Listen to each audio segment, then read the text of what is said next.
And we're live. Hey, everybody. We are live from Coimbra. We are having too much fun in Coimbra. We are with our friends, and look, they had us out in these international streets and drinking sangria. But we ain't mad. We are not mad because we have something special for you today. We are going to talk about how to stop living paycheck to paycheck. You know, it's like everybody keep asking, even my own children. Yes. You know, well, you know, you try to explain something to them and how to get things done, and still I think everybody looks for the easy way of doing things. Thanks, baby. Looking for the easy way of doing things, and it's not always easy, but it is easy.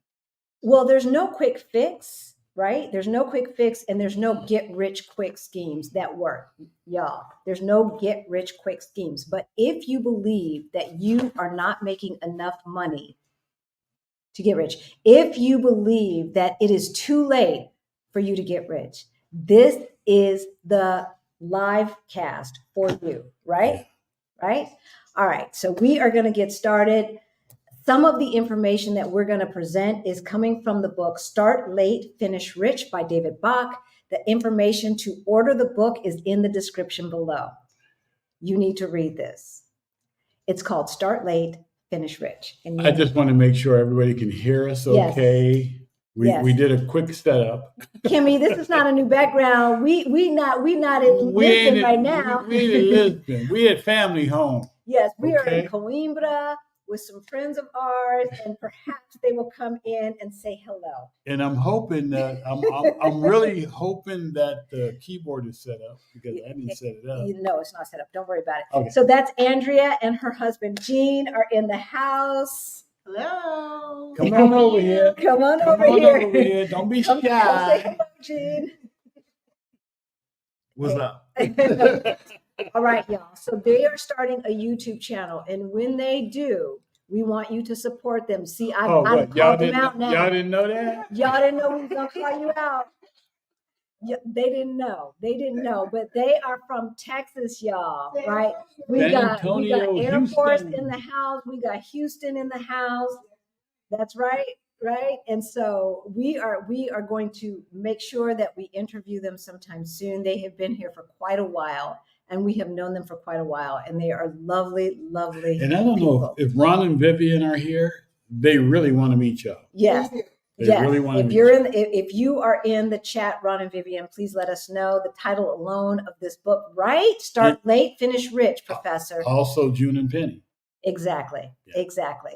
So, all right, let's get started. We're going to say hello to everyone who is in the chat, but we need to introduce ourselves for people that don't know who we are. Hi, y'all. My name's Alicia. And I'm Rick. Welcome to Our Black Utopia. On our channel, we talk about money, travel, and retiring abroad as we build generational wealth. We help folks who look like us, right? Yeah, not exactly like us, but melanin. Y'all know what I mean. Who are getting close to retirement and forgot to get their money straight so that they can retire on time, or maybe even early. That's nice. If you're starting late, you can still finish rich. Oh, yeah, you can. All right? Yeah. So if you're new to our channel, then you might not know. About 8 years ago, Rick and I got a wake-up call. We were getting close to retirement age. Look, y'all, we looked at our money and it looked crazy. It looked crazy, y'all. Crazy. But about 4 years ago, we got a wake-up call. We got our financial act together, and we went from negative 22,000 to over 1.1 million in net worth. Yeah. If we can do that, you can do it too. What you waiting on? Exactly. Come exactly. On, and this is the one that you want to watch. And you want to stick around until the end, because we are going to give examples of what you can earn. Saving $5 a day? $5. $10 a day? $20 a day? $20. Right? Look, this is doable. So you've got to stick around till the end. All right.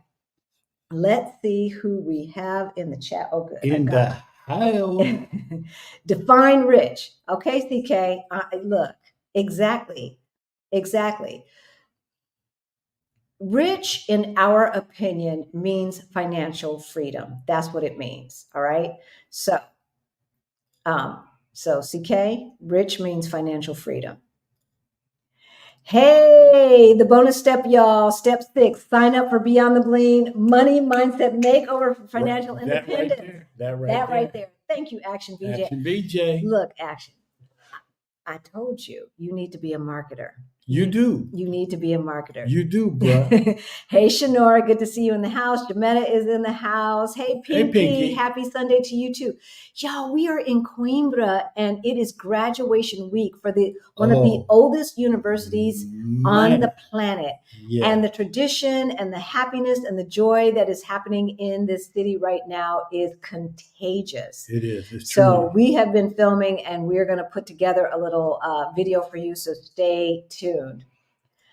Hey, Karen Louise. Hey, Karen Louise. Good to see you in the house from sunny California. Vanessa Ruiz is in the house. Hey, Greta. Happy Sunday to you too. Professor is in the house. It's Sunday.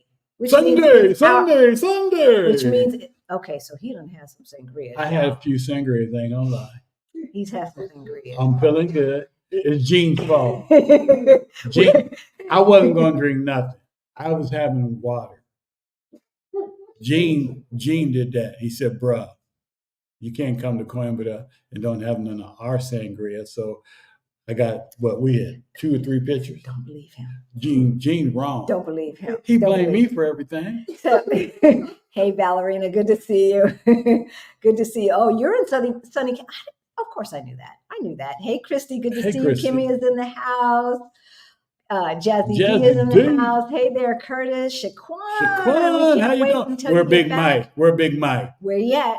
Hey, Peggy. Good to see you. Beverly is in the house. Oh, a new name. Adien. Good afternoon. Happy, and the sun is out today. Yes, thank God, because it has been raining off and on. Nikki is in the house. Hey, Adien, welcome. That is definitely a new name. Nikki Brown. Hello from Turkey. I had to come all the way to Turkey to catch a live broadcast. Wow. Well, welcome. Yes, welcome. Yakoda, we can't wait to see him. He is going to be here in a couple of weeks. Yeah. Not a couple of months. Hey, Frederica. All right, y'all. We are going to get started. Now, we are going to talk about the 5 steps that we took to get to financial freedom so that you can stop living paycheck to paycheck. If you have heard this sermon before, you're going to hear it again. You are going to hear it again with some new information, because we have to continually be on the path of learning, right? We are constant learners. Educate yourself. Anyone who thinks they want to move abroad, you better think of yourself as a constant learner, right? Am I right over there? You're right. We talking to the peanut gallery. And they on their phone, scrolling. And it's Gene's fault. So you want to stick around until the end, because we will tell you about what saving and investing will yield over time. So let's go ahead to step 1. What is step 1? Redefine what success look like. So you can save to be rich, or you can purchase stuff now to look like you're rich. What you want to do? So you need to recognize that true wealth is not about having the most expensive items, but about financial security and freedom. Yes, it is. Y'all have heard Rick say, you've got to change the way you think. Got to. If you are starting late, as we did, then the notion of retiring in a McMansion in the United States, driving your twin Teslas, and your house ain't paid off, and you ain't got no savings, and your 401k or 403b looks skimpy, this is probably not the look that you want to have. So you want to focus on long-term financial goals rather than short-term material possessions. This is true. Right? Oh. So we had a dream of the twin Teslas. Yeah. We's going to get down. Right? How did that work out? Yeah, it did. Because it was like, okay, that dream ain't going to work. We got to figure something else, because there's some other things more important. Well, the thing about it is we always talked about the fact that we wanted to travel the world, that we wanted to travel a lot. But when we looked at our budget, it did not reflect our values. Nope. So one of the values that we have is constant learning and learning from other cultures. But if you look at your budget and the budget does not reflect your values, then you have to really question. The budget, as they say, is a moral document. Yeah. You have to ask yourself, what the hell am I doing? Exactly. And so, as some of you all know, we wrote a breakup letter, a Dear John letter. To the Joneses, peace out. Dear Mr. and Mrs. Jones, we will no longer compete with you. We have no desire to get into this nonsense of he who dies with the most stuff wins. Y'all remember that, Gen Xers? He who dies with the most stuff wins. Yeah. Meanwhile, you're miserable, you're stressed out, you're putting on all of these masks to deal with the stress of the job and living as an African American in America, right? And you're stressed, and your body is telling you that you're stressed the heck out because you're trying to get more stuff for what? To impress people that you don't like. So we need to redefine what success looks like. And for us, what it meant was living life on our own terms where we wanted to live. And I've always had a dream of living abroad, but I never thought it was possible. And it wasn't possible because I didn't think it was possible until we said it was possible. Right. And then we figured out a way to do it. A lot of people don't think it's possible unless that's for the rich. Only rich people do that. Only the rich people can move to Paris, or only the rich people can move to Spain or anything like that. That's not true. Right? Or Kigali, or Bali, yes. Right? Wherever it is, or Colombia, right? Wherever it is that you want to move, like make a plan and activate it. Yeah. All right? You can do it. So step number 1 is redefine what success looks like. Success should be living life on your own terms. Success should not be what Big Mama and them said, right? It should not be what mom and dad said that they expect. It should not be what Black excellence says success is supposed to look like. So if we are not driving the twin Teslas, if we are living in a 3-bedroom, one bath apartment as opposed to the McMansion, are we not successful? I don't know. Are you happy? That's success to me. That's success to me too. All right. So redefine what success looks like. Step number 2. Decide how much your future life will cost. Okay, y'all have heard this before. Estimate your living expenses. You should have a clear picture of the 4 major expenses. I want to hear from y'all who've taken beyond the bling and everything else. What are the 4 major expenses? Number 1, housing. Number 2, and this is in no particular order, but if you ain't got no place to live, we could just count the rest of the stuff out. Right? Number 2, healthcare. Number 3, transportation. Number 4, food. Those are the 4 major expenses. So you at least, this is just survival level, right? Yeah, you can't get away on the from Maslow those. hierarchy of needs. This is survival. Those level. are necessities. What does that cost? And then add on to that for how you want to live your life, what your lifestyle is going to look like, because your lifestyle choices will impact that bottom line. Mm-hmm. So consider lifestyle you want to maintain, including travel, hobbies, and also entertainment. Yeah. Right. And so for us, entertainment here in Portugal is not as expensive, though. I don't know what these people buying Taylor Swift concert tickets and VIP and all that stuff. We had to get the heck out of Dodge because the Swifties were. I ain't mad at her. No. I'm not mad at her. Taylor doing what she doing. Taylor doing Taylor.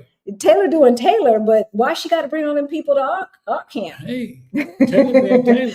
Some people were paying $300 and $400 for these tickets. If I could get people to pay $300 and $400, if I could get people to pay $20 to come see me, I'm gonna do it. How about paying $20 to get your financial act together? How about that piece? That's even better, right? So we got folks paying $300 and $400 to see Taylor Swift, and they're living paycheck to paycheck. I hope that's not you. So your lifestyle choices will impact this cost 100%. So consider the lifestyle you want to maintain, including travel, hobbies, and entertainment. Inflation. If your money is invested in the stock market and you are earning 10 to 15% return on your investment, you really do not have to worry about inflation historically. We are in a new geopolitical atmosphere, but historically, you should not. I've never seen inflation more than like 7 or 8% in the United States or in the EU. So if you get a return of 10% or 15%, and what we're going to show you at the end of this video, as far as the yield, is going to be based upon 10%. But remember, we suggest that your portfolio should get 15% so that you are doubling your money every 5 years. Yes. All right. All right. Number 3. Assess your financial situation. You can't run from it. So you might as well look at it and make sure you understand it as best as your ability. And if you can't understand it, you need to find somebody who can help you understand it better. Don't be scared of your money. Don't be scared of your money, because your money damn sure ain't scared of you. I'm scared of the scale. So I haven't gotten on a scale. But I look at the money, right? Most importantly. But if I look at the scale, I'm going to tell her, baby. Don't look at the scale. I'm going to look at Don't look at the scale. Oh, hell yeah, because you're going to look at my scale. Maybe. See, look at that little cheesy grin. Maybe. But as far as your money goes, what you don't want to do is push this burden onto your kids, as my parents have done to us. All right. What you don't want to do is get to the point where you're 65 years old and you're thinking that you have to work indefinitely. All right. Well, so the one thing that I heard, the best thing to look at it, one way of looking at it, which I really, really loved hearing and understanding, was who's on your household payroll? Who you paying out to? Because somebody's on your payroll, believe it or not. Look at it like that. Exactly. So do you have a bunch of subscriptions that you don't need, right? Do you have family members who are on your payroll because they always in your pocket? In need. We already talked about how family members can keep you broke. We're going to keep talking about that. Exactly.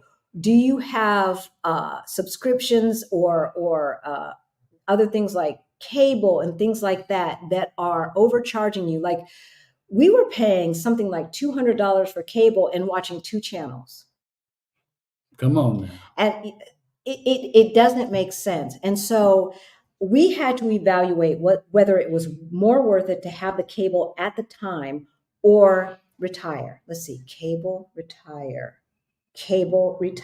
Which do I choose? Because we know what Comcast's going to choose. Look, Comcast is looking out for Comcast. That's one thing that I do know, right? Yeah. All right. So you want to look at you want to assess your financial situation, your current savings, including your retirement accounts, emergency funds, and investment. Everyone who works at a company that offers a pre-tax retirement account should have one. Yes. What is a pre-tax retirement account? What? Your 401k, your 403b, etc. Right? So we say pay yourself first. Pay yourself first, always. Wait, even before the government. Pay yourself before you pay the government. Hello? Because Uncle Sam's going to get his. Mm-hmm. But he has set up some rules in place that will allow you to scrape money off the top and say, yeah, you can't tax this right now. Why are you not doing that? So pay yourself first, even before the government. Right? And here's the thing, guys. Let's say you make $50,000 a year. You may find that after giving a certain amount of money to your 401k with the company match, don't leave that money on the table, that you're still taking home the same amount of money as you were before. So that's right. So check with your HR person and let her or him run the numbers on what it would look like pre-401k and post 401k if you don't take any money out, right? So once you have assessed your current savings, you also need to have a list of all your debts. Yeah, all your debts. And I know that's one thing that people try to avoid looking at is how much money I owe somebody. I owe. So But off guess to work what? I go. It ain't going nowhere. It's there. It's going to stare you in the face and say, deal with me. Deal with me. Deal with me, right? Feed me. And so we're talking about student loans. We're talking about mortgages. We're talking about personal loans, signature loans, right? Credit card debt. We're talking about HELOCs, all right? A home equity loan, a line of credit, especially if you have a balance. So and you need to understand their interest rates and their terms, because if you don't, you might get caught out there. You might get caught out there. Now, we've talked about how to eliminate debt. We've talked about transferring debt to zero interest cards. If you keep your credit good, right, they will start sending you the zero interest card opportunities and stuff like that. Read that fine print. Read the fine print. You want to make sure that you're never late on a payment, but you transfer those balances and you can pay that debt off even faster. Because just know they offer you the 0%. First of all, they really, really don't want you to make the payments on time. Of course they don't. Because if you don't make the payments on time, that means that they can charge you more interest, and they can charge you late fees and penalties. So they really don't want you to do that. They're really pissed off when you pay it on time and pay it off. Yeah, the people who pay off their cards every month, they call deadbeats. Deadbeats. And you know what? Can I add something? Yeah. Those store credit cards, those Right. store credit cards that say, when you go to buy your items that you're purchasing, and they say, well, you can get 10% off if you sign up for our card. Don't do that. Mm-mm. Do yourself a favor. Don't do that, because go on. Especially if you don't have credit card discipline. Yeah. No, don't do that. Right. Saving 10% on a sale item? Right. Really? Macy's, the Gap, all of those, they have those store credit cards, and they look, if you pay it off at the end of the month, okay. But if you know you don't have the discipline, we've talked about how you can pay. You come home, you pay the bill. You charge it, you come home, you pay the bill. Right? If you don't have the discipline to wait until the end of the month, or you are not keeping track of how much you're spending, pay it off every single time you charge. And that way you can get the benefits of the card without the penalties. And they're not doing you any favors, and they do not love you. No, they don't. No, they don't. But we probably should do something about how you can negotiate a lower interest rate. We'll do that at a later time. Yeah, you can do that. So evaluate all of your income sources, such as salaries, side gigs, rental income, and investments. Just as conventional wisdom says that you should have a diverse portfolio of investments. Y'all have heard this. You should also have a diverse source of income. You should have multiple streams of income. If you look at every single millionaire today, they have multiple streams of income. Exactly. Lastly, calculate your net worth. You got to know your net worth. What is net worth, y'all? Yeah. It is assets minus liabilities, right? Everything that you own that has value minus all of the stuff that you owe. So if you have $1 million in assets and $900,000 in debt, including your mortgage, your student loans, your car loans, your credit card debt, etc., then you only have a net worth of $100,000, even though you own all of this stuff. All right, let's see what y'all are talking about in the chat if you have any questions so far. Otherwise, we're going to get to number 4 and number 5. We're going to keep it short tonight. Hey, Tia, good. I'm glad you finally made it to alive. Been a while, too busy getting my hustle on. Good. Hey, welcome. Yes. Hey, Love Park Connection and Jeanette. Barbara's in the house. June, hey, fam. Hey, June, hey, fam. Hi, Penny. How you doing, babe? Love y'all. All right. I'm looking for questions. If you have a question or comment that you want us to put on screen, please hit the Q. Oh, shoot. Ricky, you know what we don't have? What? Okay, y'all, you're gonna have to hang with us because I've got to pull up I didn't send it to you. I need to get my computer. We've got some slides for you because I have put together all of Oh, the you stuff. put together the slide thing. Exactly. All Okay. right. So why don't we go on to number 5? But and questions. I have got to pull this up because this is good information, and I forgot to download it. So let's do that real quick. Share. Y'all gonna have to hang with us today. It has been a crazy day, and we lost track of time. It's Gene's fault. It's Gene's fault. Blame Gene. Blame Gene. He was blaming me all day for stuff. Yeah, I guess so. So, all right, I'm going to send this to you, AirDrop. Let's see if this works while we are online. I don't know, but I know some of you are visual learners, and so I want to make sure that this comes through. All right, where is it? Sorry, y'all. Okay, I'm going to relaunch that. Let's go on. Let's go on while this is going on. Well, we're not using that, so you can sit it right there. Yeah. Sit that right there. All right. I can see it better now. I need some more medicine in my glasses. I ain't gonna lie. I know. I've heard. I didn't ask you to agree. Mm. You hear that? That shit ain't right. Look, I'm doing what I do. I've heard recently that up to 90% of workers in the US don't have access to 401k work-related deferred comp retirement plans. What are the retirement tools for the average worker? An IRA, right? So the unfortunate part about it, that's weird. The unfortunate part about it is that IRAs can only you can only deposit up to $6,000 to $7,000 depending upon how old you are, as opposed to maxing out a 401k, which is $22,000. I'm surprised by that stat, CK, that 90%.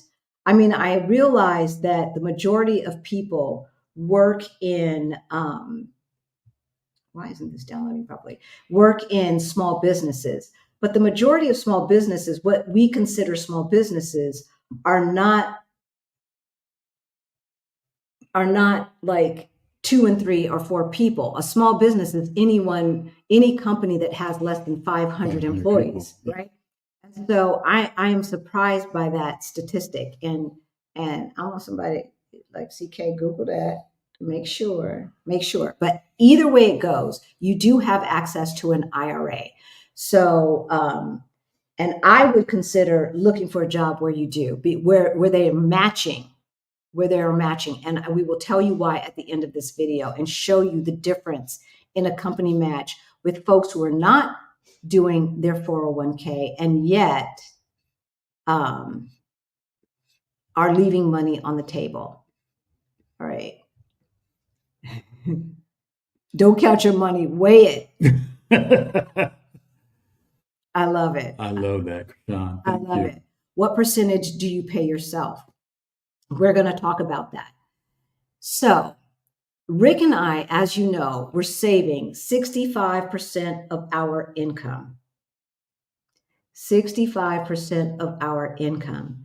However, the interesting thing about that is that in Start Late, Finish Rich, he was saying that you should be saving a minimum of 1 hour's salary per day.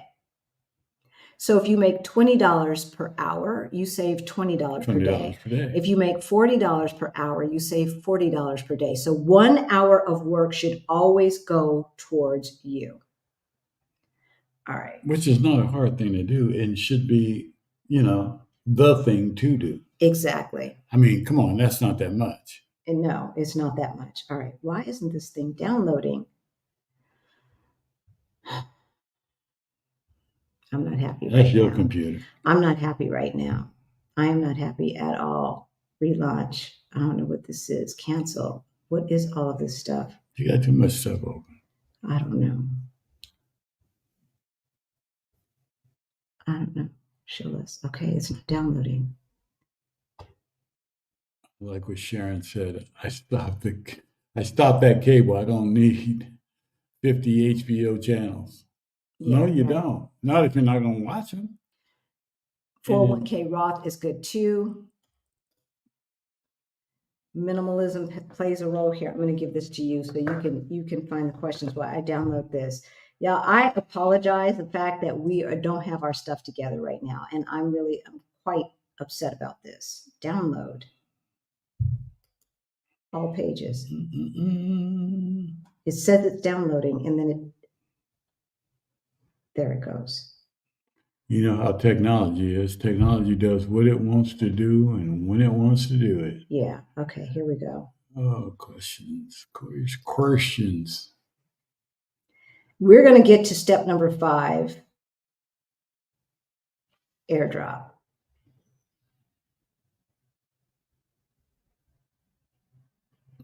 Don't forget to put a Q in front of your questions. No, go ahead and put that up. Which one? The one that you just marked, rider skater. Rider skater.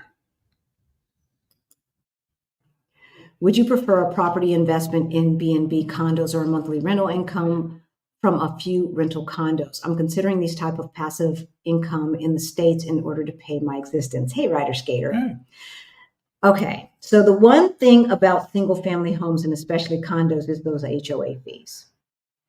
So if you are thinking about renting a condo, the first thing that you need to figure out is what are the financials for the HOA board, and make sure that they have rules in place so that investors don't have a bigger vote than the people who live there. Because what we have seen in the past is that investors who invest in condominium complexes and say there's 100 units and 3 or 4 investors buy a third of those, then they get on the board and they start voting for lower HOA fees. Well, you say lower HOA fees, that's a good thing. Right.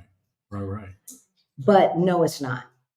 And the reason why it's not is because you want to make sure that the property is being taken care of. And what we have found with some condominium complexes where they have lowered the HOA fees is that once something happens, once they need to repair something, once they need maintenance on something major like the sewage, or if you're in a high rise or something like that, the overall water heater or the furnace that heats the common spaces, they can't afford to replace it. There's not enough money. There's not enough money in the kitty. And so what happens with that? What happens with that? A lot of times it goes bad, and then they can't sell their condo. They are SOL because they're stuck in an investment, and this is their primary home, right? Like they're stuck in an investment where the whole property is losing value. And sometimes people have ended up upside down. So please put that back up. Thank you. So in as opposed to investing in individual houses, what I would suggest is that you invest in multi-family homes, duplex, triplex, quadruplex. All right. That way, if one unit is empty, and we're going to talk about the 3 things that you should be investing in, right? And what that should look like. If one of those becomes empty, then you still have those other units that are going to pay for that empty space. Hopefully, if you're charging enough rent, or at least offset, right? Number 2, you don't have an HOA. You are the HOA, right? And so you can make sure that your investment is being protected. When you have a condo, as we do, our HOA is $600 a month, y'all. But the one thing that I do, the reason why I don't complain is because the historical landmark condominium complex that we are invested in is pristine. It is pristine. Every blade of grass is being taken care of, right? Once they stop painting one side, they start all over again because it's a huge, huge complex. They start all over again. So it always looks good. The grass and the common areas are always great. The place is always spick and span clean. In the middle of LA, hood adjacent. What I say? Hood adjacent. So that's the one thing that I think you should do. I always suggest that it is multifamily homes. Oh my God, why does this keep coming up? Okay, we are running into problems here. All right, where do you want me to go to? I'll keep going to the next question until I get this, because I put all this work into this, and we're gonna show you this information okay. up in here. So Jazzy D. Okay. How do you find a high interest checking savings account? Google it. Google, yes. So NerdWallet is a good place. Bankrate is a good place to go. I think Wallet. Just wallet? I don't know. Let's say NerdWallet, and which other one do I do?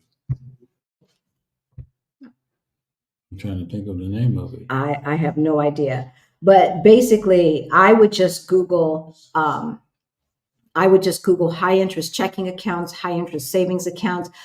I have not seen a lot of high interest checking accounts. If you are watching right now, let us know if you found some high interest checking accounts for Jazzy D. If you're watching from the future, let us know. Have you seen any high interest checking accounts? I've seen high interest savings accounts. And so one of the banks that we like a lot, let's see if I can do it this way. One of the banks that we like a lot is Ally. And why do we like Ally? I mean, because they have buckets. They have buckets that you can separate and put, different things that you're trying to do, different, vacation. You can put retirement accounts. You can put all these different things that you're trying to do and separate them out and save individually. And just like grandmama's envelope. Yeah. Envelope banking system. Yeah. And so, to me, it makes budgeting a lot easier. So if you decide, and you can put goals down there in Ally. So if you decide you want to have a $20,000 vacation bucket, you can allocate that. And every time money comes in, because every dollar should have a job, right? Every dollar should have a job. So if you find that, let's see if this came up. Stop it. So if you decide that, your vacation account should have $20,000, then you can track that. If you decide that, you need $100,000 in your emergency fund, you want to see $10,000 you're getting from this income stream, et cetera, et cetera, et cetera. All of that will keep track for you without much issue. All right, here we go. I have got it up. And it's not looking like I want it to look, but it's looking good enough. And so I've got my slides here. Y'all know I like a good case study and I like visuals. So we're going to see how we can make this work. It's not moving. It's not doing what I want it to do. I don't know what this is doing. Okay, let's try this again. Did you see that? Here's going to replay the movie I shot in hot ice. Oh, I don't know why. Okay, let's try this again. Pull it up. All right, and let's not go anywhere else. And I'm going to move this like this. And we are going to get ready to share screen. Share screen. Window. Boom. Here we go. All right. Let's see. I can't see what's going on the screen. Oh, there we go. Y'all, we trying to work this out. We are trying to work this out. You see this? This is not perfection. Hey. This is not perfection, but we are striving for excellence here, right? That's what we're trying to do. All right. So let's pull the drive back up so we can see our notes. All right, 05. All right. Number 5. Okay, so let's go through the beginning. Y'all are being so patient with us. Redefine what success looks like. That's number 1. Step number 2, decide how much your future life will cost. Y'all know that, right?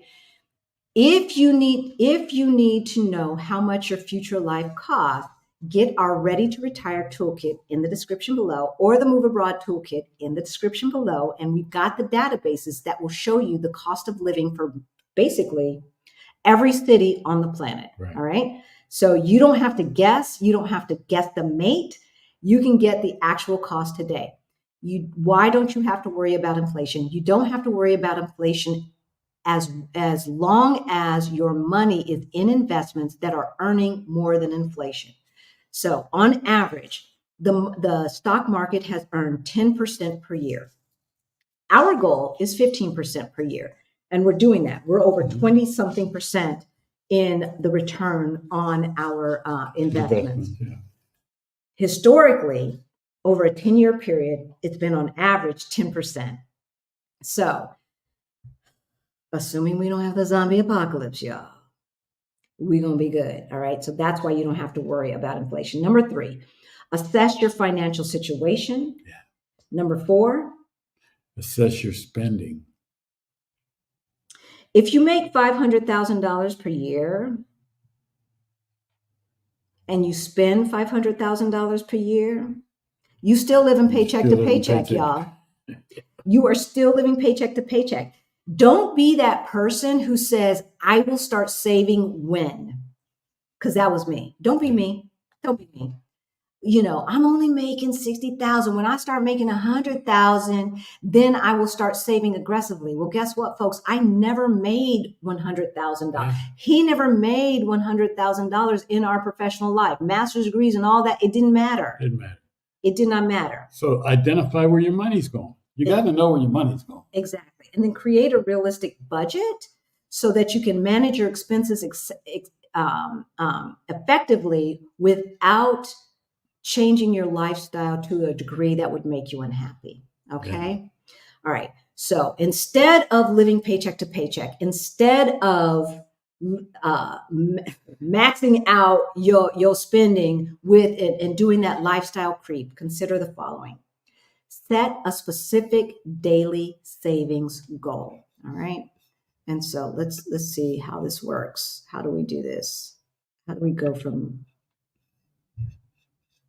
okay, where did you put that? What are you trying to? I'm trying to change slides, baby.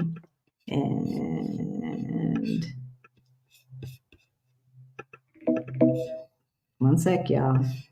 He done got rid of it off the StreamYard and I can't see where it's at.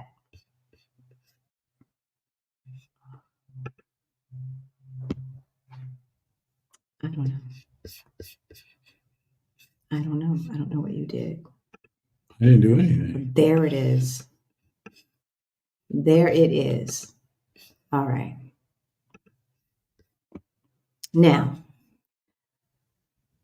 we have heard excuses that I am not making enough. I'm barely making ends meet.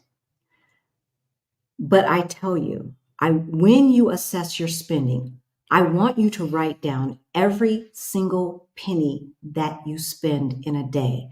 And I bet you dollars to donuts, before we even reach 12 o'clock on Monday, you done already spent $10 between that McMuffin, that Starbucks coffee, or that Starbucks coffee and muffin, or whatever it is that you are purchasing, right? That little bit of money that you think didn't make a difference.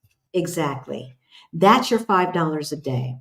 So let's pull this up. If you are saving $5 a day, and the other thing that I put in there is information on what it would look like if your company was also, gosh darn it, if your company was also chipping in. So if you are saving $5 a day, that's $152 a month or $1,825 a year. So after 10 years, you will have $31,994. Where you say that ain't enough. But this is only part of the thing. But here's the thing. If you have zero, and this is starting from zero, if you have zero and you keep saying that you can't save, right, then saving $5 a day is a place to start. If you are starting late, you know, they call this the latte effect, right? If you are starting late, you might need a double latte. Double latte. Right? So if you work for a company that has a 401k, that has a pre-tax plan, whether it is a 401k or some offshoot of an IRA, and you're making $40,000 a year, and let's just say they have a 3%, 100% match. So up to 3% of your salary, they will match 100%. That equals an additional $1,200 a year that you are leaving on the table because you think either it's too late or what difference does it make? The difference is if you don't join it, you ain't got it. Right. That means $3.28 per day. So now you're saving $8 per day. So instead of after 21 years, 10 years only having $31,000, you will now have $51,000. That's a $20,000 difference, y'all. All right. And that's on a salary of $40,000. I bet you dollars to donuts, the majority of people are making a lot more than that. Right? All right, let's go to the next one. You are assessing your spending. Now you're at 3 o'clock. You done bought a snack and you done bought lunch. So if you brown bag it and you bring your snack, can you save $10 a day? I say, yeah. I say, hell yeah. Unless you want an expensive dessert. Either way. Make the expensive dessert at home. That's what you need to do. You need to brown bag that too. So at $10 per day, that equals $304 a month or $3,650 per year. Now look at this at year one. You've only put in $3,650, yet your net is $4,015. You just gained $1,000 that you did not have to spend. Why aren't you saving and investing? You put in $3,600, you get out $4,015 after the first year, and then it compounds on top of that. So after 10 years, you would have $63,988, or basically $64,000. But if you are still matching, if you are in that 401k and you're doing this all through your 401k and you've got that 3% match and you're still only making $40,000 a year, because Lord knows they do not pay our school teachers enough money. No. And the average one is at $40,000. You will have $83,000 from the company match or that government match in your 403B, right? All right. Let's go to the next one, and then we will take some questions. I am like kind of upset that this is not more seamless, but we're going to work it out. We are going to work it out. All right, here is the next one. So this is at $20 a day because now we're in the evening. You ain't going out to happy hour. We're going to get happy after you are financially free. Yeah. That's what we're going to do, right? So you're going to give up that extra mojito or caipirinha or margarita, right?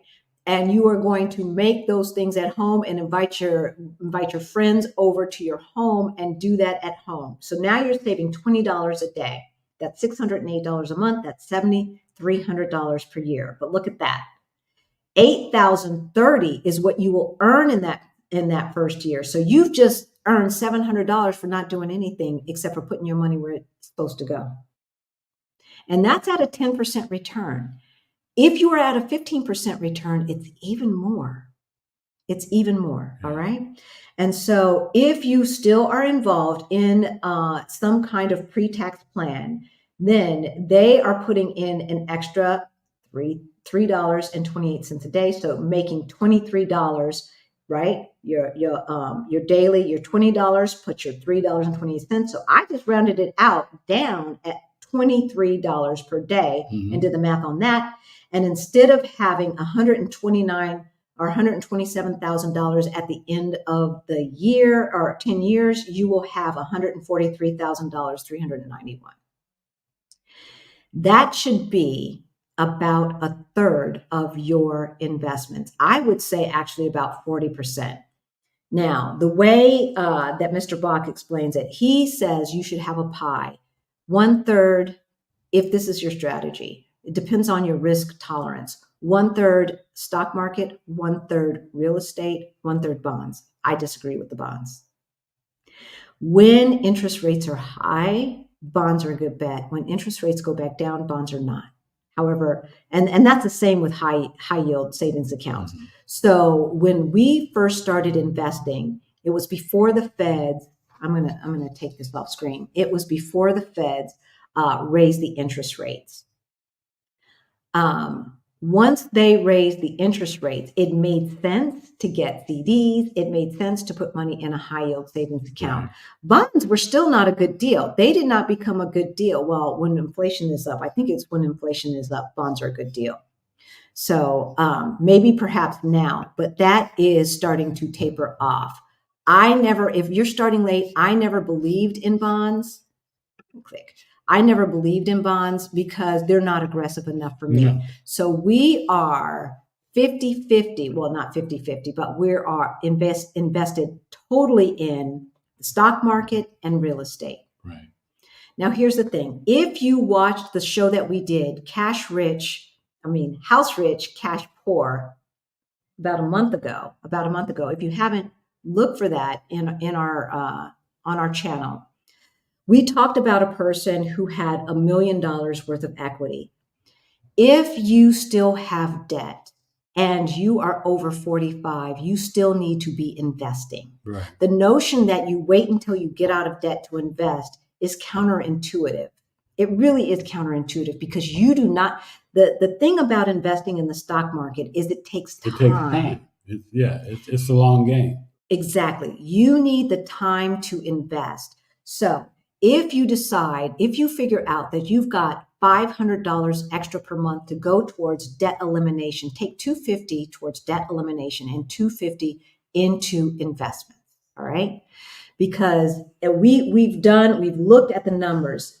And for the person who waited until the debt was paid off to start investing, if you compare that, and you can run the numbers yourself, to investing along the way while you're paying off debt and what that's going to look like at the end of 10 years, the person who invested along the way is always in a better place. Yeah.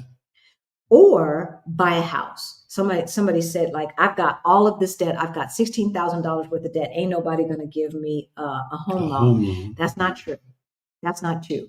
Because they might not give you a credit card, but they will give you something that is collateralized, right? And so think about it. If you buy something today, it's probably not going to be any cheaper tomorrow than it is today. So you buy something today, like we showed in the House Rich Cash Poor, a duplex in Dallas for $500,000 today. You sell that 5 years from now for $800,000. Now you've just gotten $300,000 profit, right, in a short amount of time. There is no quicker way so far than real estate. You take that $300,000, you put $100,000 on your next place to live. You take the $200,000 and you put it in that brokerage account, right, that you have already started. Now you add that to what you have already been doing, and it boosts it. That is the latte effect on steroids, right? And you take that 100,000 and you redo it all over again. All right. So that's how we do that now. So number 5 is decide how much money you will save and invest daily. We told you, stop living paycheck to paycheck. We don't want to hear the excuses that you ain't got $5. We're talking to our kids right now. You ain't got $5 a day. Give me a break. We know you wasted, but you crowdfunding over here for this and crowdfunding over here for that. $5. So use automatic transfers to move the money. We thought that we could get away with, okay, what we're going to do is at the end of the month, after we done paid for everything, we going to put what's left over. Then you put it left over and it doesn't work. It never works. Never works. So take the emotion out of it and automate it. We still have automatic transfers going from our savings account to our brokerage accounts, even in retirement, even on a quote unquote fixed income. Develop a diversified investment strategy that matches your risk tolerance and your time horizon. So your time horizon is how much time you have before you want to retire. So what is your goal with that, right? Obviously, you know what your risk tolerance is. I have a high risk tolerance. I believe in the numbers. I believe in the statistics. So if historically, unless there's a zombie apocalypse, then all bets are off. Right. All bets are off. But if we look historically as at what it has done over the past 100 years, even with geopolitical nonsense, the geopolitical nonsense that is going on today and that went on 100 years ago, still, we can still see an average of a 10% return over a 10-year period. Over a 10-year period, yeah. So don't be afraid. Don't be afraid, because either the fit's going to hit the sham or you're going to be good. You're going to be good. Okay. And if it hits it, we're all in trouble. We're all in trouble, right? So then you want to regularly review and adjust. So what did we say? As far as saving and investing, you want to put a portion in stock, a portion in real estate. And I believe, as opposed to, I don't like bonds, y'all, but if you want to do bonds, do bonds. Do bonds. I like CDs and I like high yield savings accounts. I have not found bonds to be at a higher rate than CDs necessarily. So you can do laddered CDs or something like that. But in this day and age, I would say CDs. I'm not fond of bonds, but do your own homework, do the thing that you want, but create a strategy, create a plan, and then follow the plan, right? And adjust as necessary. Mm-hmm. So if you see that your real estate, if you say it's supposed to be 1/3, 1/3, 1/3, and you see between your house and then the home that you live in, and then the one piece of rental property that you have, it equals more than 1/3, that doesn't mean sell something. That means the next time you're going to invest even more into those other areas, right? More into your CDs, more into your investment accounts, all right? So let's go over it again, and then we will take questions. Number 1, redefine what success looks like. Success is not other people's expectations. Success is what makes you happy. What makes you happy, right? Number 2, decide how much your future life will cost you. If you need help deciding what your future life will cost, get the Ready to Retire Toolkit or the Move Abroad Toolkit. That information is in the description below. Number 3, assess your financial situation. Don't run from them numbers, y'all. Don't run from them numbers, because they're going to be what they're going to be. Quicker than you are, really. Not only that, if you are a parent, you do not want to leave this burden for your kids. No.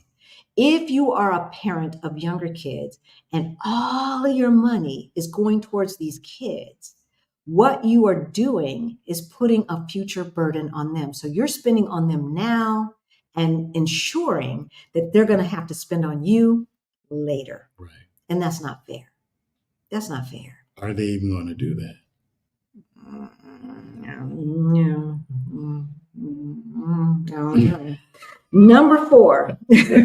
Assess your spending. Assess your spending. All right. I cannot tell you how many very, very high earners that I have met. They're like, oh, I can barely make ends meet. It's like, but baby girl, I know you're making $250,000 a year. How are you living paycheck to paycheck? And here's the thing. If you wait until you are making XYZ amount, it will never, until you want to save, it will never happen. Right. It will never happen. So start now. I don't care if you're 20, 30, 40, 50, 60, 70. Start now. Start now. Don't wait. Never too late to start. Don't wait until you're making X amount like I did. And then that day never happens. And so what? You just going to work till you die? Is that what you want to do? I say no. Financial freedom is our reparations, and we can do that. So number 5. Decide how much you will save and invest daily. At minimum, you should be saving 1 hour's salary per day. So if you make $30 an hour, that's 30 times 365 equals 10,950 divided by 12. because there's not 30 days in each month, y'all. That's why I do it this way. That equals $912.50 per month. All right. That's what you need to do. Minimum. All right. Have we answered all the starred questions? Yeah. But I think, don't you think that most people stop and look at it like, I can't save $900 and something a month? Yeah. That's a lot of money. Yeah. If you look at it that way. But they'll turn around and say, well, I can afford a Starbucks coffee. No, they turn around and say, I can afford that Gucci. I need that Gucci bag. I can afford, well, it's just, I can afford that this time. It's just a couple bucks. Well, that's the thing. So you go to Starbucks, that's $5.50 for your latte. Then you get a snack in the middle of the day. You get a muffin. Right? And that's another, look, here it's 50 cents, but at Starbucks, it could be another $4, right? And then, it's time to go to lunch. Whether you do KFC or PF Chang's, you ain't getting out of there without $10. That's another $10, right? And then you go to happy hour. In LA, the drinks are $8 to $20. In New York, they're $20. In Denver, there's $5 to $10, right? Like what? Right? And so at the end of the day, you can find yourself spending an extra $100 a month because you didn't want to wake up early to pack a bag and to make sure that you had food from home. And you're in the mindset of, it's just a couple of dollars. Exactly. And meanwhile, you're spending another $600 at the grocery store per month, or $800 or $900 or $1,000, and then throwing away how much bad food because you were too busy to cook and you didn't feel like it. So you ordered Uber Eats, and now you're wasting food on top of all of that. All right. So you can find the money. All right. I see a lot of statements with Q's in front of them. So we are marking all of them and we will get right to it. All right, there we go. Ooh, that's a lot of questions. Mm-hmm.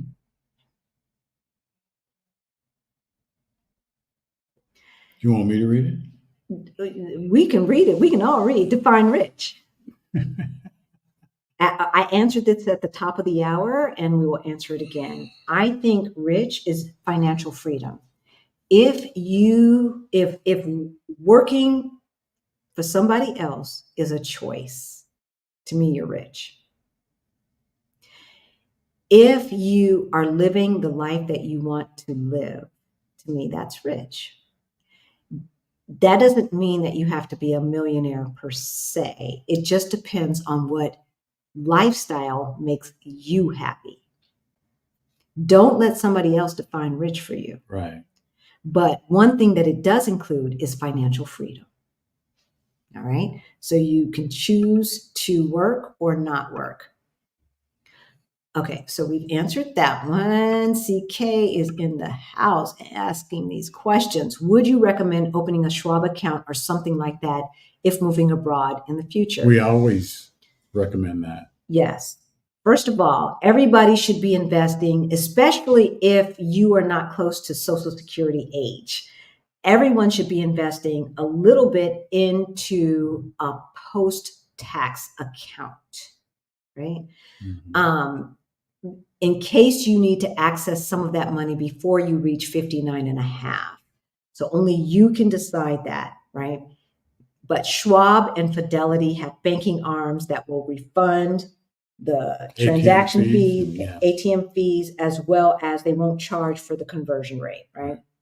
So, and what I found also is that when I look on Google to see euro to dollar, what the conversion rate is, I always get a better rate. I always get a better rate when I transfer money. So I don't know if that's a Schwab Fidelity thing or if that's just a banking thing. I have no idea. How do you define high interest checking and savings? 0.001 ain't. The basic savings that they have now is not enough. Exactly. So right now, I would say we're getting about 4.5%. That's high interest. Yeah, 4.5%, 5%. And so that's putting hundreds of dollars per month into our savings account, just in interest. We didn't have to do anything to earn those hundreds of dollars. Our money is making money, and that's what you want. You want your money to be making money. All right.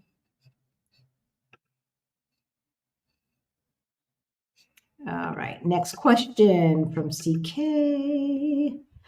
5 times hourly rate multiplied by 20, 4 weeks monthly, 5 times hourly rate.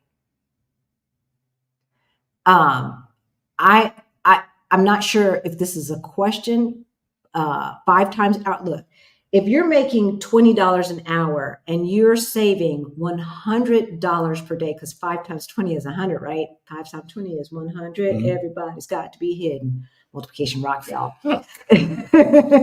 You You know what generation I'm. Look, Gen X. This is what we do. School rock. This is what we do. School rock. Yeah, schoolhouse rock. I'm just a bill. Yeah, all right. So 5 times hourly rate multiplied times 20, 4 weeks monthly. I'm not sure what your question is, CK. So I need more information, baby. I need more information. If people are trying to establish credit, what are the dings a person gets when paying the total balance off each month? This, of course, hopefully is for younger people. You don't get dings. No, you don't get dings. You don't get dings. You get dings if you close it out. If you close your account. Don't listen to them people saying carry a balance. No, don't carry a balance. They're trying to trick you. Pay it off. Pay it off monthly. Pay it off. Otherwise, it is a high interest short-term loan. It is a liability. Assets minus liabilities equal net worth, right? I don't see any. If you don't pay it off, you're paying interest. You're paying interest, but moreover, if they are dinging us, and I don't believe that they are, they weren't the last time I checked, which was about 1.5 years ago. If they are dinging us for paying it off, I don't feel it. When my credit score hasn't gone down.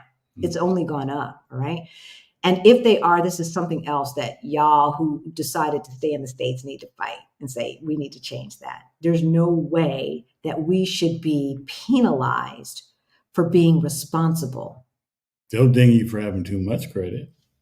Yeah, if you have an unbalanced debt to income ratio, if you've got too much debt compared to the amount of income you have coming in, you will get dinged. But for paying it off, no. To the best of my knowledge, that's a no. And it sounds like an urban legend. Unless something in your, read your credit card information too, if you can't pay it off all at once. But the whole thing with credit cards was set up to where you would pay it off. Originally all the time. Yeah, the Diners Club and Amex were meant to be paid off. It was like your corner grocer, right? At the end of the month, we need you to pay this when off. you get paid, you're going to pay up for all of the groceries and stuff. And so that was the original credit card. And until they found out that they could make more money. Right. It was definitely a status symbol. But when banks started getting involved, right, and they knew that they made their money off of interest, they did everything they could to lower that monthly payment as low as possible so that you would carry that balance. You'd be comfortable with the minimum payment. Halisi, are you being a kind boss to yourself right now? Absolutely not. Otherwise, we wouldn't be on right now. We'd be just enjoying the company of our friends, Danya. That's what we would be doing. Can you address a topic based on a single person in their 60s? Hey, Wanda, stylists and suitcases. Sounds like a new name. Not Wanda, but stylist and suitcase. Did you change your name? I feel it's easy to speak to saving 65% of your income when you're coupled as opposed to being single. No, money is money. We know public school teachers that retired before they were 41 years old. Single moms. It really doesn't matter how much money you're making. It only matters how much you're spending. Okay. And so if you are single and you're making the average income of somewhere between $50,000 and $70,000 a year, let's just say, if you live in a city that is very expensive, then you may need to do things that you might not have considered before, like get a roommate. The object is to spend less. Spend less. And I know that doesn't look cool. and it doesn't look like Black excellence, but you don't care about that. The only thing that you care about is getting financially free. Bunk all those people who would judge you for getting a roommate. Bunk them, right? The other thing that you can do, if you own a single family home, is to either rent that out or sell it and buy a multifamily home and let someone else pay your rent, yes. your mortgage. That way you've gotten rid of your housing cost, or you've greatly reduced your housing costs, right? So you have to spend less, be creative, think outside of what is the norm and what success looks like to all of those other people, and think about what success looks like for you. And for you, what you want is financial freedom. And if you have gotten a job that is highly satisfying but doesn't pay what you're worth, because if you're a Black woman, Wanda, which you are, I can already tell you you're underpaid unless you're working for yourself. If you're working for somebody else, they are not paying you what you're worth. I already know that. Maybe if you're working for the government, maybe, because they got so many rules and regulations. But yes, we know single people who have been saving 50% of their income as public school teachers. And you probably do too. Probably know who I'm talking about, right? Are there any high interest savings account in Lisbon? Sorry, it wasn't clear. Nah, Jazzy. No. We ain't found them. Keep with your American bank. Yeah, keep with your American bank. That ain't an EU thing. We looked. And because somebody else had asked us that before. Yeah, somebody asked us. We ain't making last week before. We are not making any money off of our money here, which is why we only transfer what we need when we need it. I mean, you can Google it yourself, but we didn't find anything. Okay, so Ballerina is educating us. Marcus, is that an online only bank? Ballerina says they have really good interest rates as well, and you can create separate. I don't think she means accounts. I think she means like to bifurcate the money, right? In different pews, so that you can make sure that you've got enough in this account, enough in this well, not account, but bucket, whatever. So Marcus, let us know if that's 100% online. We've got to check that out. Let's remember that. Halisi and Rick, I had 900 square feet, 1 square foot, 1 bedroom, 1 bath condo that I regret selling in Los Angeles, the historic. Wow. You were in Village Green too? You're probably our neighbor.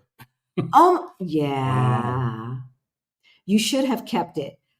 So we own a 1 bedroom, 1 bath condo in the Village Green. Karen Louise knows that is prime real estate. It is right next door. I'd sell the house in Denver before I sold the condo. Yeah. It is right next to Culver City, which is right next to Sony Studios. Sony Studios, it's 15 minutes away from the Village Green. It's huge. It's almost its own zip code.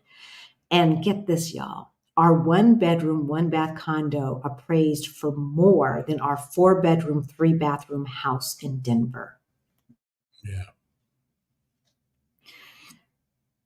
Yeah. No regrets, though. No regrets. We deal with the reality as it is today and move forward. If I would have, could have, should have. If I would have invested in Apple back in 2005, if I would have, invested in NVIDIA in 2006. Make a list of it.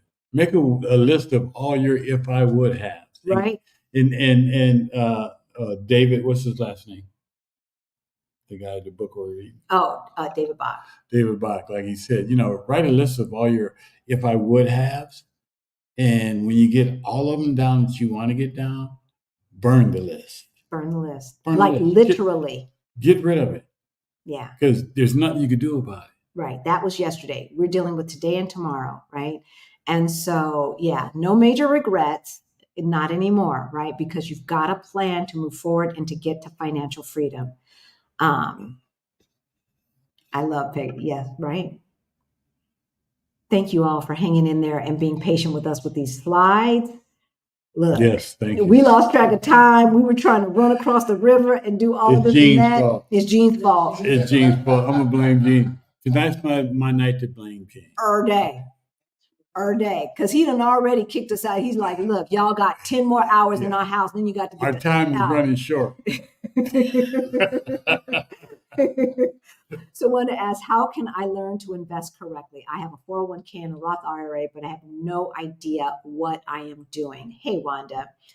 Okay, so if you are in Beyond the Bling for late bloomers, right? For financial late bloomers, then we have first of all, there's an investment module. Yeah.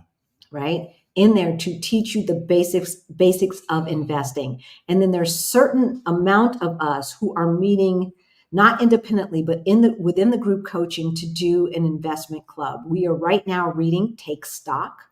Take Stock is the name of the book. A link to purchase that book is in the description below. We are also reading Start Late, Get Rich. Right? Yeah. And or Finish Rich. And a link to that is in the description below. Yeah, folks, so our education hasn't stopped. No, it hasn't. We have to continue learning. Exactly. And so should you. But the one thing that I would say right off the bat is that we are invested in very, very low cost index funds. An index fund is a mutual fund. The difference is, so there's mutual funds up here, and this is one type of mutual fund. The difference is a mutual fund is managed by a person, a human being daily, and they're always trying to beat the market. And it may appear that they're beating the market. However, once you take the fees out, because them fees are high, you might not be beating the market. An index fund is managed by human beings again, but not daily, maybe monthly, maybe quarterly. Otherwise, it is run by an algorithm. Therefore, it has zero cost to less than 1% cost. Now, 1%, 2%, 3% may not seem like high fees, but what's 3% of $1 million? What's 3% of $500,000, right? If $500,000 is your fire number, times 0.03, 15K. They've just taken $15,000 of your money, right? That could be a half year's worth of living expenses that you now have to work more and save more to get, because somebody who thinks they're smarter than you is managing something that they cannot control. They cannot beat the market. They never, ever beat the market on a consistent basis, all right? So index funds is where you start. Do some research on index funds. They were started by Vanguard. Now, basically, every single brokerage house has access to them. We suggest that you buy index funds that are branded by the brokerage firm that you get them from. What do I mean by that? If you are with Fidelity, buy Fidelity index funds. If you are with Vanguard, buy Vanguard index. Schwab, buy Schwab, because they're lower cost. Schwab costs lower or $0, right, to buy it from Schwab than it would if Fidelity offered that. Then, they're going to charge us some fees. They're going to charge you fees. All right. So that's where you start. In the meantime, in between time, get in Beyond the Bling. All right. I have been retired for 8 years and drawing a pension. Cool. Yeah. Look, I wish BCBG. Sounds like a new name. Welcome, welcome, welcome. Welcome. How's life looking for you? Yeah, because pensions are nice. Pensions are nice, but most of us will not retire with a pension. Yeah. If you had a government job, you're probably still going to get a pension. And the great thing about having a government pension and moving to a place like Portugal is they won't tax a government pension. And they'll tax a private pension from some, big corporation like Coca-Cola or something like that. They're going to tax that, but not a government pension. But the majority of us cannot depend on a pension, unfortunately. We're very happy that you're able to have one. Many people now work remotely since the pandemic. You can say it, since the pandemic. High vibe. Look, let's call it what it is. Let's call it what it was. Why not save the money you used to spend on gas, food during the work week? Right. That's when we realized, y'all, that we could live off of one paycheck. So once they called him back, I'm like, look, 50% of that is going into 401k. Another percentage is going into our high yield savings account for money that we need within year 1 through year 3. Any money that you need in these next 3 years should be pretty liquid. It should not be in the stock market. Right. Any money that you need 5 years on can be in the stock market. All right. Late but appreciate my coaches. Hey, Rapper and D, how you doing? Commentary. I'd rather spend my star crack card in Panama or Mexico. Yes, they do have Starbucks. They even have Starbucks here, y'all. Yeah, they do. Motivation to save money and brown bag my lunch, which will be a lot healthier, right? Living here in the US. Yes. Everybody that we know that has been living here in Portugal for a while and then go back to the States end up getting sick off of that so-called food. I get sick off the prices. Well, that too. Food. I get my feelings hurt. Yeah, I said it makes me sick. All right.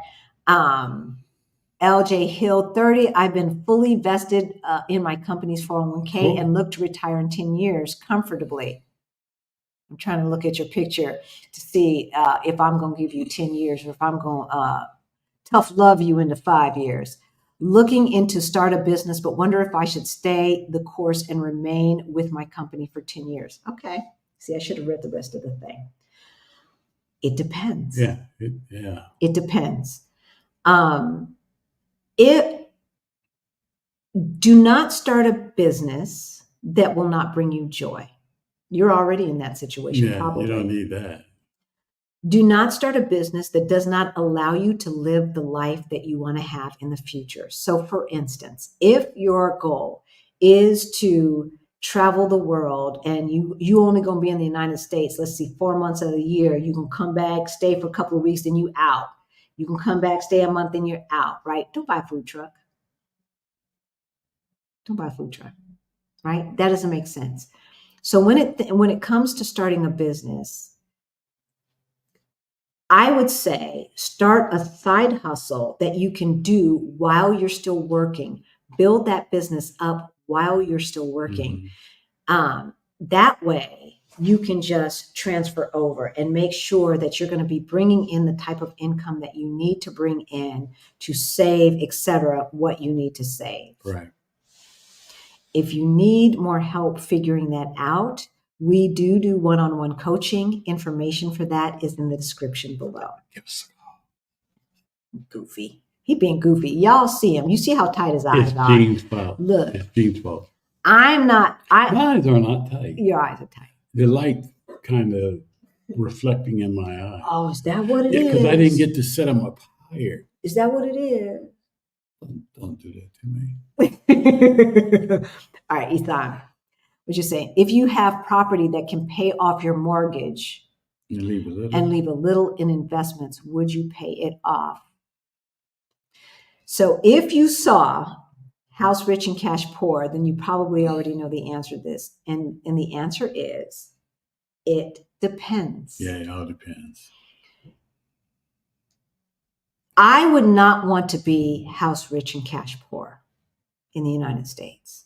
Okay. Mm-hmm. Or anywhere, actually. You need a certain amount of money to be liquid.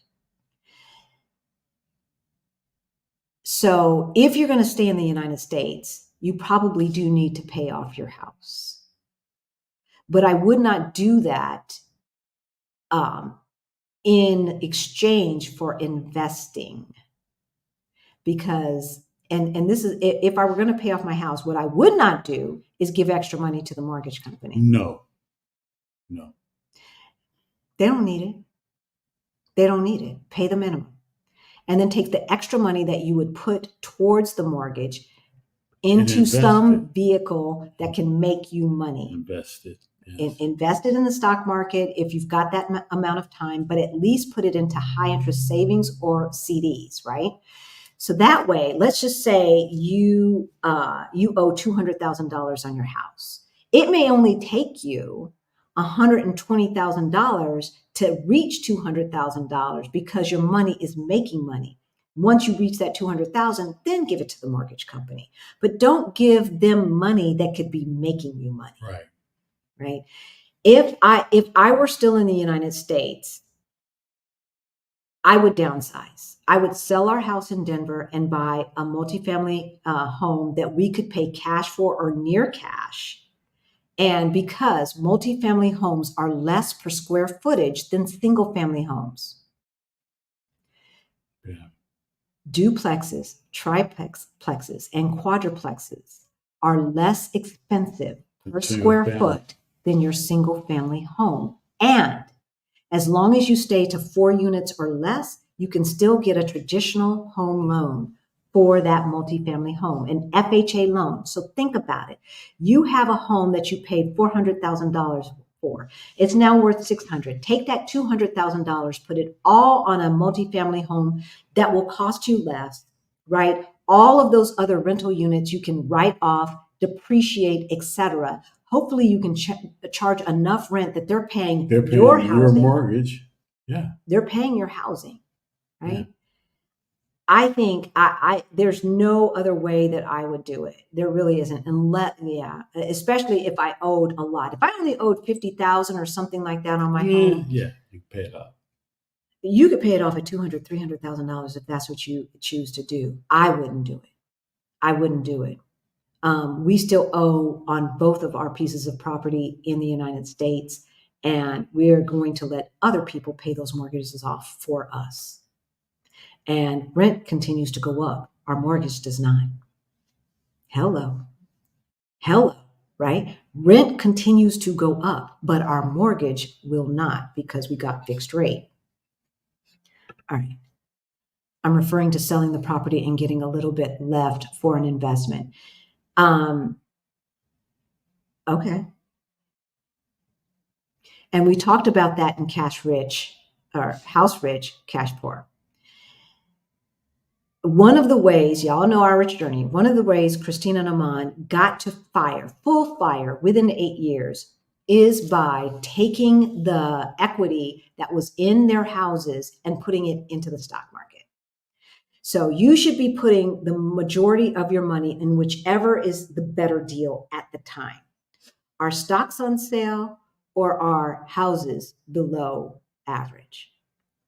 If the housing market has reached a place where it's softening and prices are lower, maybe it's time to put a little bit more money into the real estate market as opposed to stock. When stocks went down, when the price of the average share went down back in early 2022, right after the major part of the pandemic, right? The market was on sale. So it didn't necessarily make sense at that point to put more money into real estate when stocks are on sale.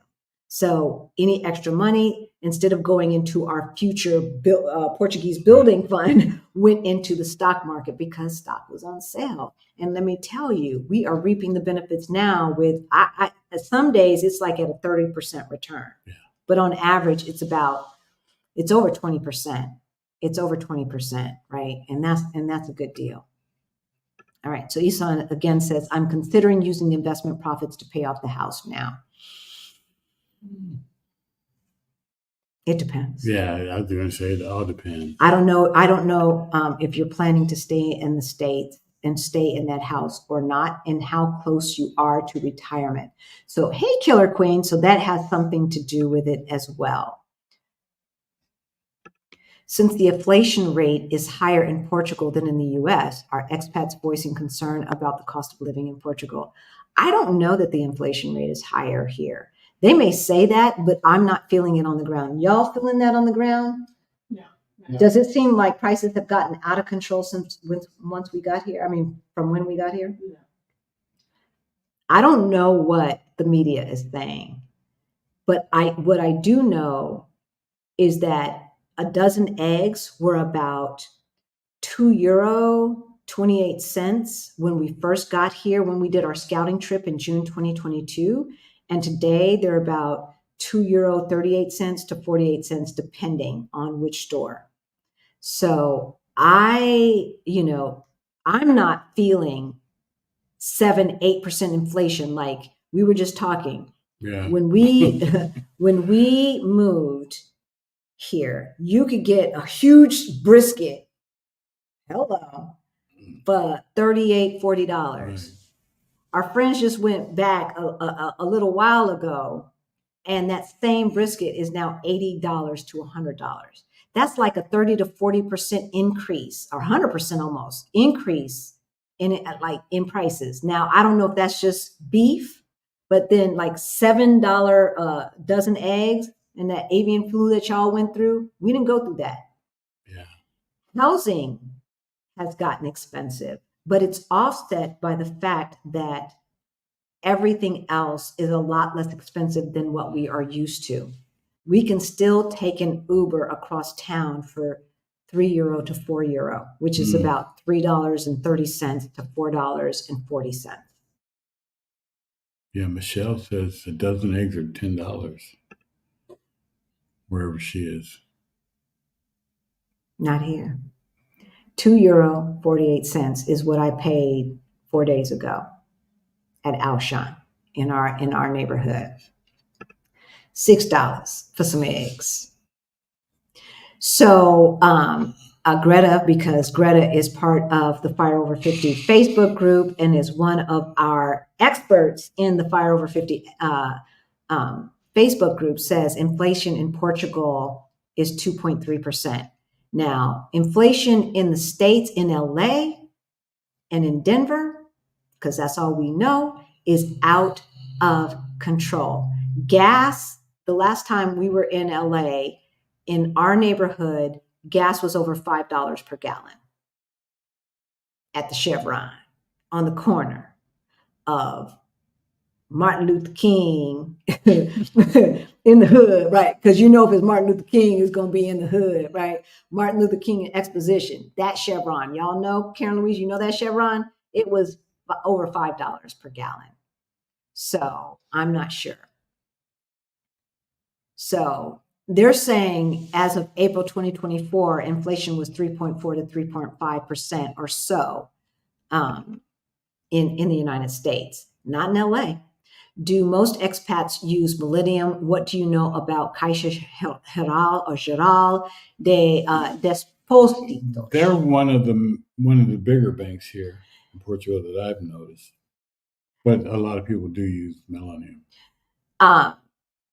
Expats tend to use Millennium, Banco Novo, and there's one other one. However, my Portuguese friends say the best deals, the less fees are at Caixa Geral.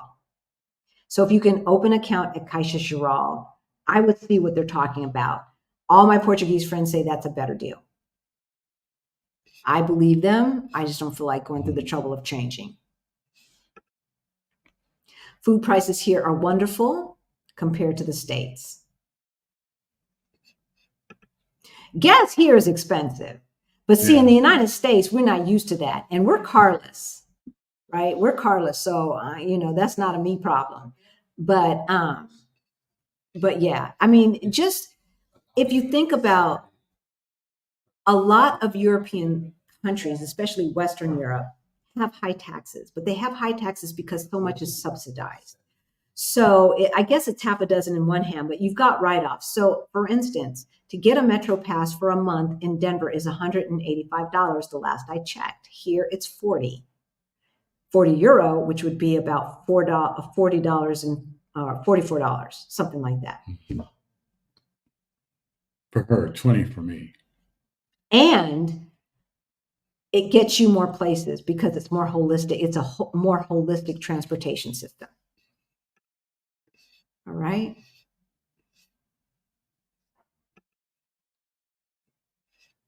See, I wasn't lying. Y'all think I'm lying. So Killer Queen paid $2.49 for a dozen eggs yesterday outside of New York City. Oh, at Trader Joe's. Trader Joe's seems to have good prices. They used to back in the day. I assume they still do. Okay. I missed this one. Hey, Deidre. Hey, girl. Good to see you. Yeah. Hi, Halisi. Regarding real estate, any thoughts of the pros and cons of purchasing real estate abroad while still living in the U.S.?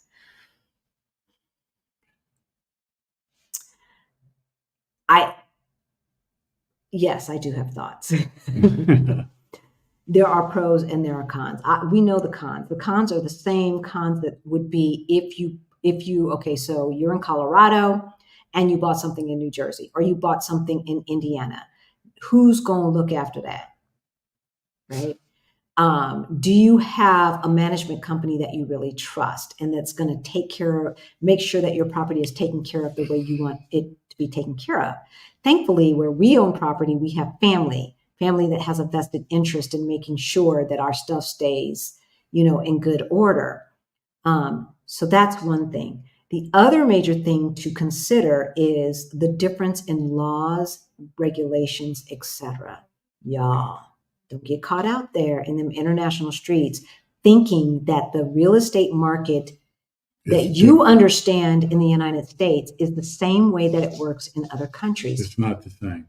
For instance, here in Portugal, oh my gosh, the idea of earnest money is just what it says, that you're earnest about the offer that you're about to make, right? So basically the idea is you put down somewhere between 3 to 5% and you write a contract with contingencies and you give that money to the real estate person that puts it in an escrow account, right? And this is the money that you could lose if you renege, but you write a contract based upon contingencies. If it passed inspection, if this, if that, if this, if that, blah, blah, blah, right? And if not, I get my money back. Here in Portugal, you are expected to put down a deposit. Let's just say it's a $300,000 piece of property. The owner may be expecting you to put down anywhere from $20,000 to $80,000.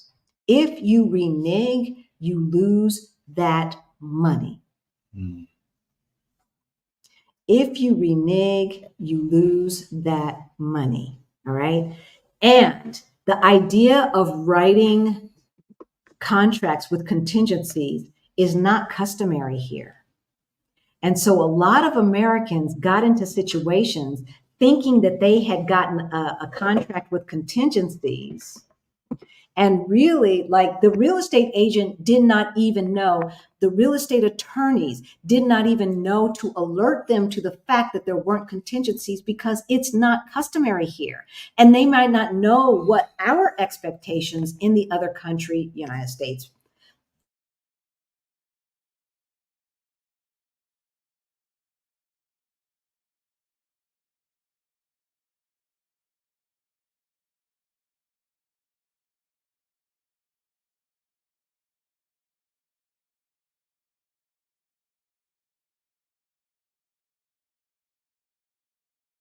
Everything's still plugged in. We're good. That's weird. But no, I didn't unplug anything. sorry, y'all. So it's not that these real estate agents or real estate attorneys are not on point, that they're not good, but they might not be aware of what our expectations of them as Americans are, right? There's certain, if you bought real estate in the United States, there's certain things that you just expect and you just assume that is in the contract. Even with renting, like when we rented our place and we talked about the security deposit, there was nothing in the contract that had any mention of the security deposit, yet they're asking for a security deposit, saying that they're going to use that for to repair anything, but they didn't explain what that meant. So I added in, not including normal wear and tear, right? If we sit on a couch every day, obviously it's not going to look the same 3 years from now as it looks today, and I'm not going to pay for that. Otherwise, take the couch out and we get our own couch. Right? Like, so all of these expectations that we have based upon the traditions in America are not necessarily the case in other countries. And so, the people that we know who have bought property, for instance, here in Portugal, have lived here for a while and or have come on scouting trips and visiting trips over the years, not just one scouting trip, but several, to really understand the market, to understand how to get the good deals, where the good deals are. and to understand all of the rules and regulations and to hear that from a variety of people and to ask those questions. So I would consider buying real estate abroad if I truly, truly understood the market and had someone there that I trusted to make sure that my house is being taken care of. Okay, we looked at that one. I want to make sure that we didn't miss any. And we're going to let y'all go, y'all. I'm trying to see where this is. It's just not. Is it plugged in? It should be. Paid $303.75 yesterday for 18 eggs. See, that's what I'm talking about. It's still €2 something. It really is. All right. Is there a way to pool money for property purchase in Portugal? Yes.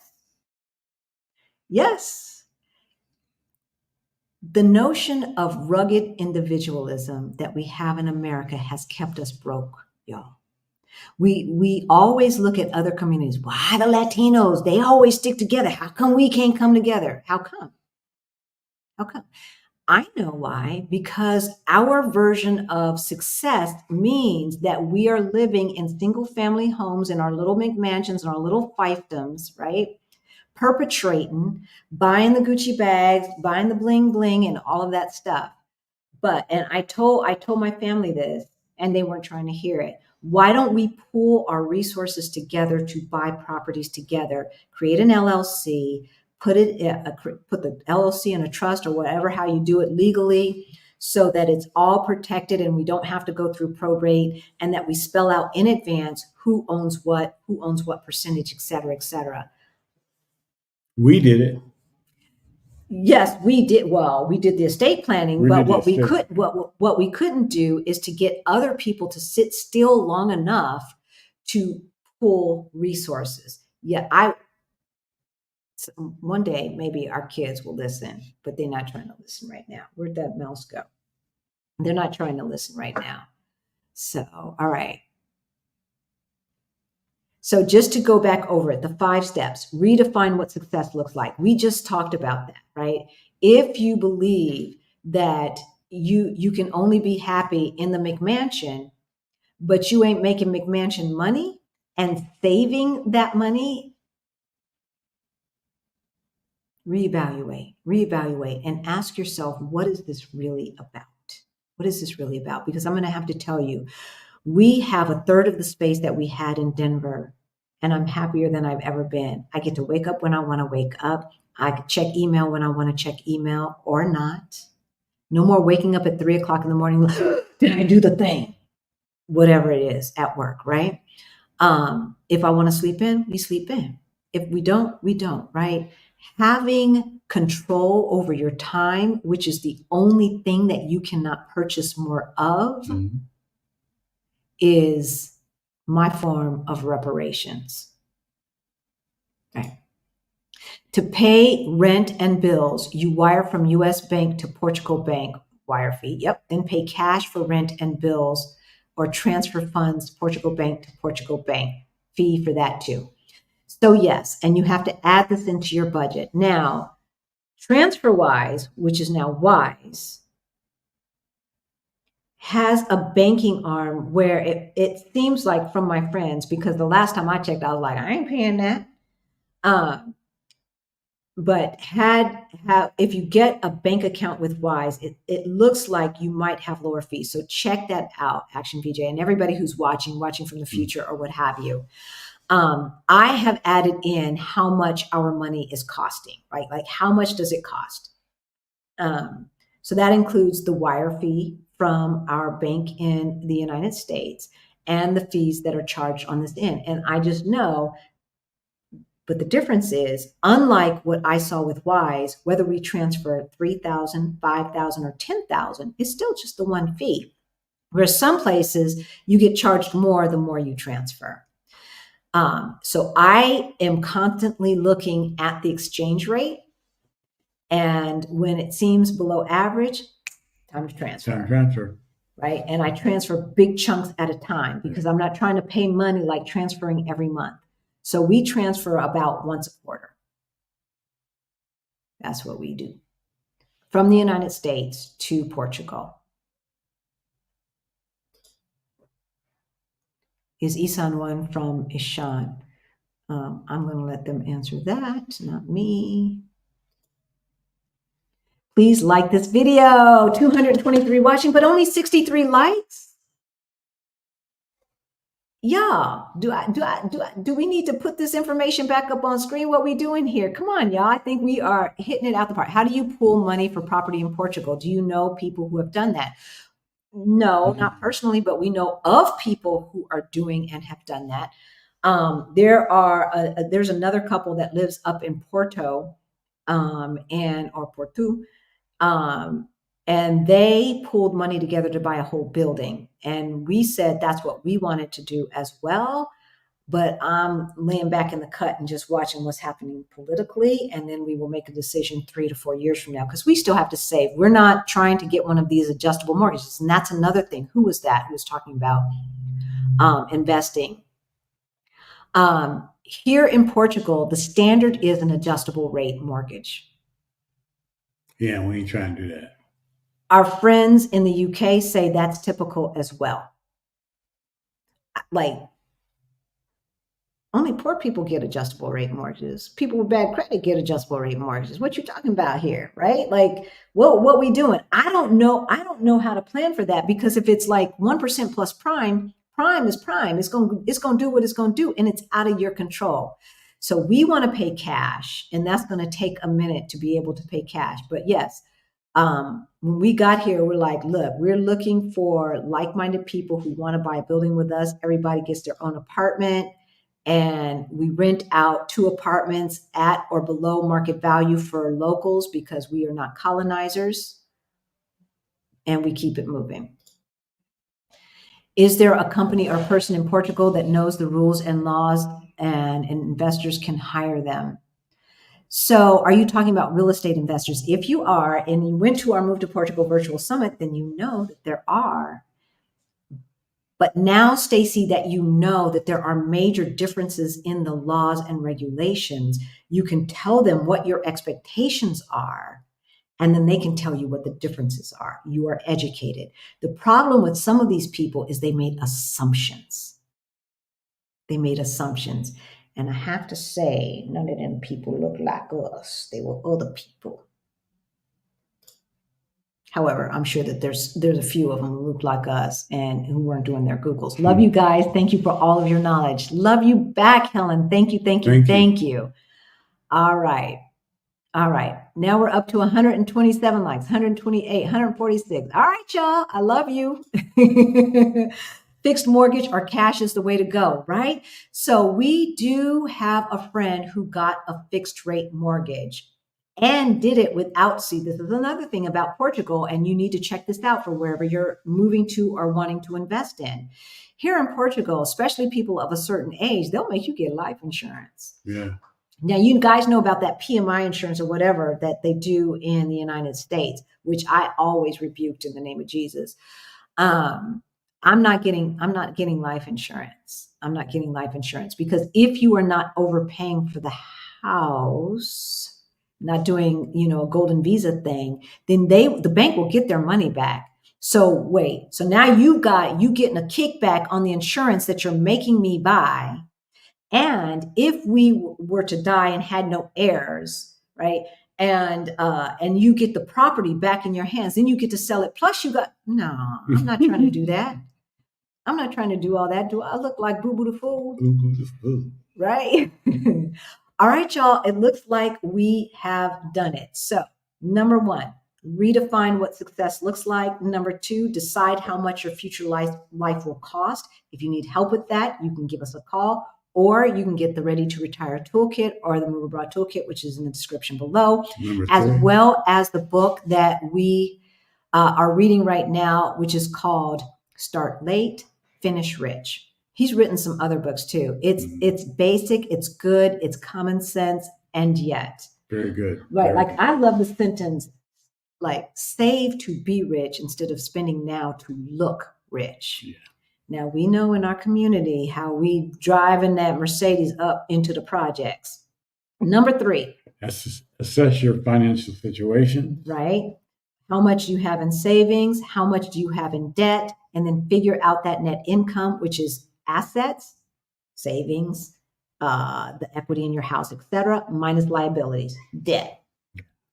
Number 4, Assess your spending. Know how much money you're spending, what you're spending it on. you would be surprised by the amount of people who are making $1 million plus per year who are still living paycheck to paycheck and don't have millions in the bank. Y'all, it does not matter how much you make. It matters how much you spend and then how much you save and invest. So then number 5. Describe how much you will save and invest daily. Exactly. So even if you can only start with saving $5 a day and investing that, do that. Do that. All right. $5. And if you do that and you combine that with, especially if you're starting really, really late, and you combine that with real estate, y'all, you can make it happen. If you need help, let us know. We love you, and we'll see you in a week. Bye. Bye from Coimbra. Bye-bye.